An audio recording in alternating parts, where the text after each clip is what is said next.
বেশি বেশি দিচ্ছ না তো? না না না না, সেম থাকে তো কাস্টমারদের জন্য? কাস্টমারের জন্য সেম থাকে, কেন কি আমার কিছু কাস্টমার আছে যারা একদম বাধা, আচ্ছা, ফিক্স কাস্টমার। মানে এই প্লেটটা কত যাচ্ছে? দামে কত রেখেছো?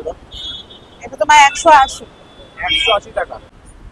পার্সেলের ব্যবস্থা করেছো? হ্যাঁ, পার্সেলেরও ব্যবস্থা আছে, আর আমার অনলাইনে আছে। ব্যবস্থা করেছো? অনলাইনেও করছো? হ্যাঁ, আমার অনলাইনে আছে, আচ্ছা। জোম্যাটো আছে, ওই যে জোম্যাটো এটা পাঠিয়েছে নিচেতে, আচ্ছা, ওরা কোম্পানিতে। অনলাইনে ব্যবস্থা আছে। হ্যাঁ, জোম্যাটো আছে, আর তোমার ম্যাজিক পিন আছে। সুইগিটা এখনো করে উঠতে পারিনি, করবো না। তবে তোমরা কিন্তু চাইলে এখান থেকে পার্সেলও পেয়ে যাবে, ঠিক আছে? এমন একদম। সুন্দর কিন্তু খাবার, যেটা কিন্তু আর কি তুমি নিজে হাতে বানাও। একদম নিজের হাতে তৈরি। আচ্ছা আচ্ছা, তবে নিজে হাতে। ঋতুদি হাতে কি? এটা চিলি চিকেন আর এগ ফ্রাইড রাইস আছে। কি বলছো? দাম কি আছে?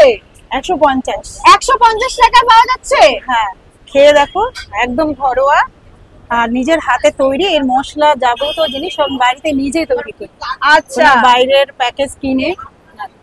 আচ্ছা, থ্যাংক ইউ দিদি।